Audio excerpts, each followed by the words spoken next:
کہ شاہ عبد الغنی صاحب پھول پوری رحمۃ اللہ علیہ فرمایا کرتے تھے کہ اس میں بندے کے گناہوں پر پردہ ڈالا اللہ نے، اس لیے کہ جب نامہ اعمال میں گناہ فرشتوں نے لکھ دیے، گناہ لکھے گئے،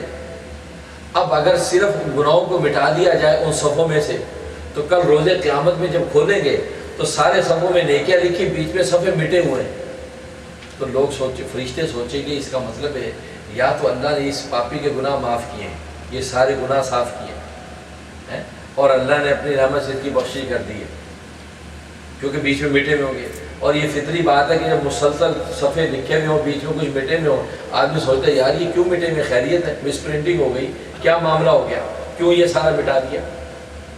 تو فرمایا کہ اللہ تبارک و تعالیٰ اس مٹے ہوئے صفوں پر خود اپنی رحمت و قدرت سے نیکیاں لکھ دیں گے، تو کل روز قیامت میں جب نامہ اعمال فرشتے کھول کے پیش کریں گے تو سارے کے سارے صفحے نیکیوں سے بھرے ہوں گے۔ اللہ تعالیٰ فرمائیں گے یا ملائکتی انطلقوا عبدی الجنہ، میرے بندے کو جنت میں داخل کر دو، اور فرشتوں کے سامنے یہ راز نہیں کھلے گا کہ اللہ نے اس کے گناہ معاف کیے تھے، یہ بڑا پاپی تھا اور پاپی تھا تو گناہوں کو نیکیوں سے بدلا تھا، وہ یہ سمجھے کہ بڑا نیک آدمی ہے، نیکیوں کی بنیاد پر اس کی بخشش ہوئی۔ اللہ اس کی پردہ داری کرے، اللہ بندے کی کیسی پردہ داری کرے، اس لیے فرمایا کہ ان کو گناہوں کو نیکیوں سے بدلیں گے تاکہ یہ شبہ نہ رہے کہ بھائی اس کے پاس بڑے گناہ تھے جو نیکیوں سے بدلے گئے۔ اللہ کی رحمت کا تو یہ عالم ہے، اور ہماری حالت یہ ہے کہ توبہ مانگتے ڈرتے ہیں۔ حضرت صدیق اکبر رضی اللہ تعالیٰ کے زمانے میں ایک گویّا تھا، یہ گانے بجانے کا کام کرتا تھا، باجے گاجے بجاتا تھا، تو اس کا انتقال ہو گیا۔ اب ظاہر ہے کہ لوگوں کو پتا تھا کہ یہ گانے بجانے کا کام کرتا ہے، تو گانے بجانے والوں کو تو آج بھی اچھا نہیں سمجھا جاتا، جبکہ آج کل تو لوگوں نے زور لگا کے گانے بجانے کو حلال بھی کرنے کی کوشش کی، اور اس زمانے میں کیا حال ہوگا، وہ تو خیر ہی خیر کا زمانہ تھا، تو لوگ گھٹیا اور گندا سمجھتے تھے، فاسق سمجھتے تھے اس شخص کو۔ تو فوت ہو گیا، جنازہ قبرستان میں پڑا، جنازہ پڑھنے والا کوئی ہے نہیں، سارے شہر نے کہا نہیں جانا بھائی، نیکی کا دور تھا، خیر کا زمانہ تھا، اب جنازہ میں پڑا ہے، کوئی جنازے کے لیے جانے کو تیار نہیں ہے۔ ادھر صدیق اکبر رضی اللہ تعالیٰ عنہ آرام کرنے قیلولے کا وقت تھا، تو خواب دیکھتے ہیں، خواب میں سرکار دو عالم صلی اللہ علیہ وسلم نے انہیں حکم فرمایا جاؤ ہمارے بندے کا جنازہ قبرستان میں جاؤ، جنازہ پڑھو۔ اٹھے جلدی سے اور وضو کیا اور کہا چلے گئے۔ کہا جی حضرت کہاں جا رہے ہیں؟ کہا جی مجھے حکم ہوا ہے جنازہ قبرستان میں پڑھا ہے کسی جنازہ۔ اب آپ چلے تو سارا شہر پیچھے پیچھے، پورا شہر چلا، وہ تو ہزاروں دنیا آپ کے پیچھے، اور جنازہ ہوا۔ لوگ بڑے حیران کہ یہ تو وہ گویّا جس کے جنازے کے لیے ہم تیار نہیں ہوئے اور خلیفۃ المسلمین جنازہ پڑھنے کا ہے، یہ تو بڑا فاسق فاجر قسم کا آدمی ہے۔ اب لوگوں میں یہ چیم گوئیاں شروع ہوئیں، اور آپ سے بھی خدام نے کہا کہ یہ ماجرا ہے۔ میں کہا اچھا، کہا کہ مجھے تو معلوم نہیں کہ مجھے یہ حکم ہوا، میں نے جنازہ پڑھا، اپنا فرض پورا کیا، اب مجھے اس کی بیوہ کے پاس لے جاؤ۔ بیوہ کے پاس گئے، بات چیت کی، پوچھے اس کے کیا حالات تھے، اس لیے کہ سارا شہر بائیکاٹ کیے بیٹھا کہ جنازہ نہیں پڑھنا، اور مجھے حکم ہوا کہ جنازہ پڑھو، ظاہر ہے کہ سارے شہر نے جنازہ پڑھا، اور اتنی کثیر تعداد کے اندر جنازے والے شریک ہیں، اور کثرت کے ساتھ جنازہ رخصت ہوا۔ اور آپ جانتے ہیں کہ حدیث میں آتا ہے کہ 40 آدمی جس کے جنازے میں شریک ہو جائیں، اللہ تبارک و تعالیٰ ان کی شفاعت اس کے حق میں قبول کر لیتے ہیں۔ تو وہ بیوہ رونے لگے، کہنے لگی اے امیر المومنین، مجھے یہی امکان تھا اور یہی توقع تھی جو اس کے ساتھ ہوا۔ کہ اچھا، کہا ہوتا یہ تھا کہ جب بھی رات کو آتا تھا یہ گانے بجانے کا کام کر کے باجے بجا کے آتا تھا شام کو، اور جو کما کے لاتا بیوی بچوں کا پیٹ پالتا، جب بھی اور رات کو جب لیٹنے لگتا تو یہ بچوں کی طرح بلبلا کے روتا تھا، اور یہی اللہ سے کہتے یا اللہ مجھے اس پیشے کے علاوہ آتا ہی کچھ نہیں ہے،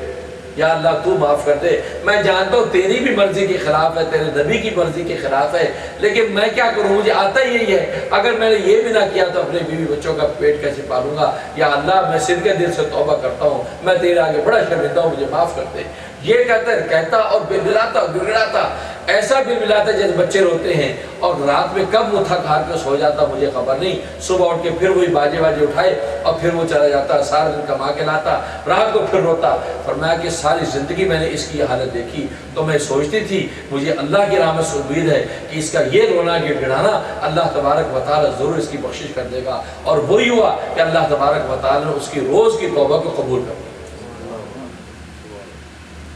صدیق اکبر نے فرمایا بالکل وجہ ہے یہ جو ندامت جو اللہ کے سامنے پیش کرتا رہا ہے، اور اللہ کو ندامت بندے کی بڑی پسند ہے، ندامت شرمندگی بڑی پسند ہے۔ اس لیے امام غزالی رحمۃ اللہ علیہ فرماتے ہیں کہ نیکی پر گناہوں پر ندامت یہ نیکی پر ناز سے افضل ہے۔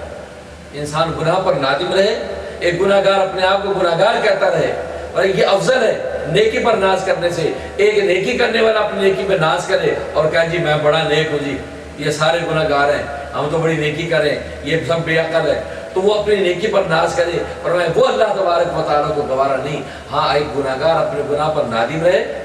تو وہ اللہ تبارک و تعالیٰ کے یہاں بڑا پسندیدہ ہے۔ امرؤ القیس ایک بہت بڑا شاعر گزرا ہے، حسن بصری رحم اللہ تعالیٰ کے ساتھ ایک مجلس میں گیا، اور حسن بصری بہت بڑے تابعی ہیں، بڑے ولی ہیں اللہ کے۔ تو جیسے وہ مجلس میں بیٹھے تو ایک صاحب کھڑے ہوئے، کہنے لگا وہ آدمی، کہا کہ آج اس مجلس میں اس وقت روئے زمین کا سب سے بہترین انسان ہمارے مجلس میں موجود ہے، یہ کہا اس نے، اور ساتھ ہی کہا کہ اور یہ بھی ہے کہ اس مجلس کے اندر اس وقت دنیا کا بدترین انسان بھی ہمارے مجلس میں موجود ہے، یہ بات کہی۔ حالانکہ اتنے بڑے مجمع میں کون کیا ہے؟ امرؤ القیس نے حسن بصری سے کہا کہ اس نے جو کہا نا کہ بہترین انسان موجود ہے، اس سے مراد تو آپ ہے،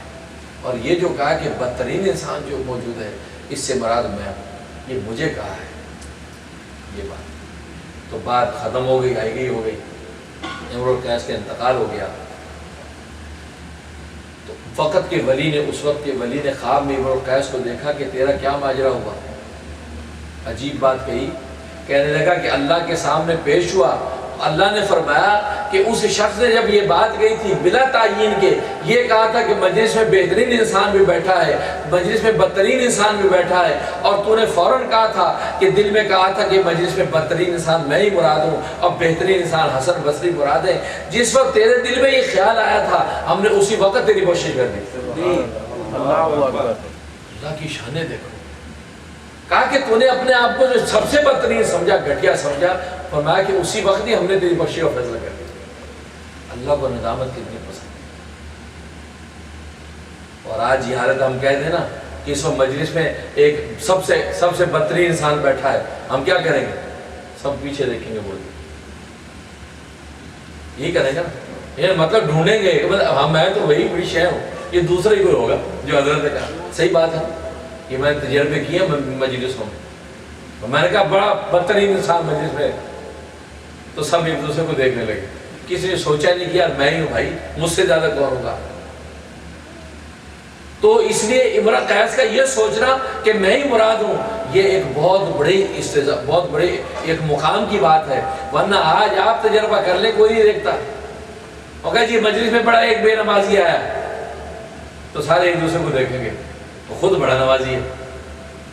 وہاں امرؤ القیس کا یہ سوچنا کہ میں ہی ہوں، اس نے نگاہ ہی نہیں اٹھائی کہ کون بیٹھا کون نہیں بیٹھا، کہ جی میں ہی ہوں۔ اللہ نے کہا اسی دن تیری بخشش ہوگی۔ اللہ کو رضا اتنی پسند۔ حضرت عمر فاروق رضی اللہ تعالیٰ کے زمانے میں، ظاہر ہے ان کے زمانے میں تو یہ ہوتا آپ کوڑا ہاتھ میں رکھتے تھے، ہاتھ کیا نقد میں ہی 2-4 لگا دیا کرتے تھے، اور میں تو کہا کرتا ہوں ایسی پولیس ایک ہونی چاہیے بس۔ اب یہ مقدمے یہ تھا نہیں، کچہری ضرورت تھی، اچھا ہے کہ درہ ہاتھ میں ہو، وہیں پکڑے 2-4 مار دی بس، وہ وہیں، کیونکہ دیکھو انسلٹ جو ہوتی ہے نا، انسلٹ یہ بڑی خطرناک ہے، انسلٹ نہیں برداشت ہوتی مدرسے سے۔ اب ان کو پتا کیس چلے گا، میں تھانے چلے جائیں گے، وہاں پہ آ جائیں گے، ان کے بڑے آ جائیں گے، کیا کرانے؟ ضمانت کرائیں، جی ضمانت کر دو، کسی نے کیا دیکھا، اور اندر اگر کوٹا بھی ہوگا تو کسی کیا پتا کتنی پڑی ہے اس کو۔ لیکن حضرت عمر ہاتھ میں درہ ان کے ہاتھ، جہاں دیکھا کسی تو 2 بندے تو میں کر رہے ہیں، ادھر ایک لگائی، چلو خبردار بیٹھ جاؤ، کوئی الٹا سیدھا غلط چیز بیچ رہا ہے، یہ کیا ایک ماری، چلو اٹھو یہاں سے، تو وہ وہیں درہ پڑ جاتا تو سیدھا ہو جاتے تھے بس۔ تو یہ جو انسلٹ جو ہے نا اس کی وجہ سے سیدھے رہتے تھے، یار ہاتھ کے ہاتھ ہی پڑ جائیں گے۔ تو یہ ایسی ایک پولیس ہونی چاہیے جو ہاتھ کے ہاتھ، یہ اپنے ملکوں کی بات کرو، اپنے ملکوں میں خاص طور پہ جو حالت ہے وہاں یہ ضرورت نہیں ہے مقدمے اور یہ کیس اور یہ عدالتیں، وہاں جو ہوتا ہے آپ کو پتہ ہے، سب وڈیروں کے ہاتھ میں عدالتیں، کرے گا کون؟ اور فیصلہ، اب تو یہ حالت ہے کہ فیصلہ کرنے والے بھی ڈرتے ہیں کہ پتہ نہیں یار کس کے حق میں کیا کریں، یہ نہ ہو کہ ہمارا جینا دوبر ہو جائے۔ قضا عمر جیب درہ لے کے آ رہے ہیں، ایک شخص نے شراب کی بوتل لی، ظاہر ہے کہ اسلام جب پھیلا تو نئے نئے لوگ بھی آئے، تو شراب کی بوتل جب وہ بغل میں لے کے چلا،